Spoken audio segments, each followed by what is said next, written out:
የሁሉም መልእክተኞችን ሃይማኖት እንሰብካለን። እሱም እስልምና ነው።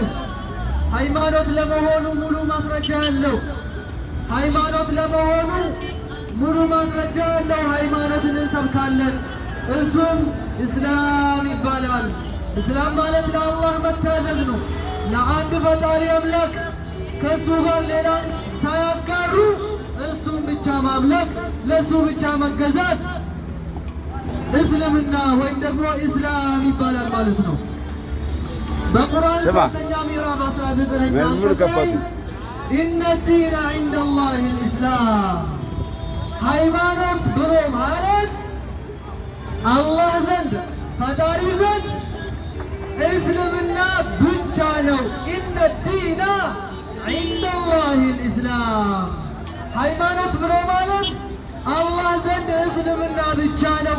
ወረዲቱ ለኩሙል ኢስላመ ዲና ይህንን እስልምናን ሃይማኖት አድርጌ ወድጄላችኋለሁ፣ መርጬላችኋለሁ።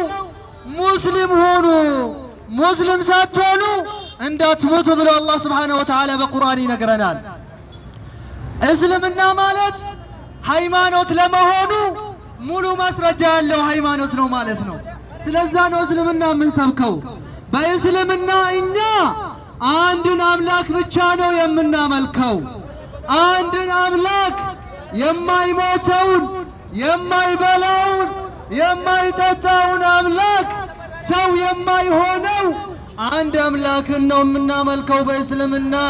በእስልምና ለምናመልከው አምላክ ሙሉ ማስረጃ አለን። አላህ ሱብሓነሁ ወተዓላ በቁርአኑ እንዲህ ብሎ ይነግረናል።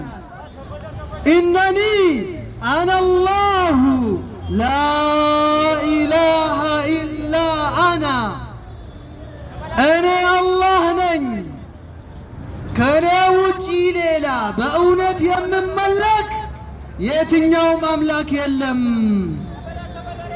ፈዕቡድኒ እኔን ብቻ አምልከኝ ይላል አላህ ሱብሓነሁ ወተዓላ። እኔን ብቻ አምልከኝ። አሁን የሚመለኩ ብዙ አይነት አምላኮች አሉ። የውሸት አምልኩኝ ሳይሉ የሚመለኩ ብዙ ሰዎች አሉ። የሚመለኩ ሰው ሆኖ የሚመለክ አለ። እኛ በእስልምና የሰው ልጅን አናመልክም። እኛ በእስልምና ድንጋይን አናመልክም። እኛ በእስልምና ወንድ ልጅን አናመልክም። እንደኛ ሰው የሆነውን አናመልክም። የሚበላ የሚጠጣ ደክሞ የሚተኛ እንዴት አምላክ ሊሆንልኝ ይችላል? ደክሞ ርቦት ምግብ የሚበላ እንዴት አምላክ ሊሆንልኝ ይችላል?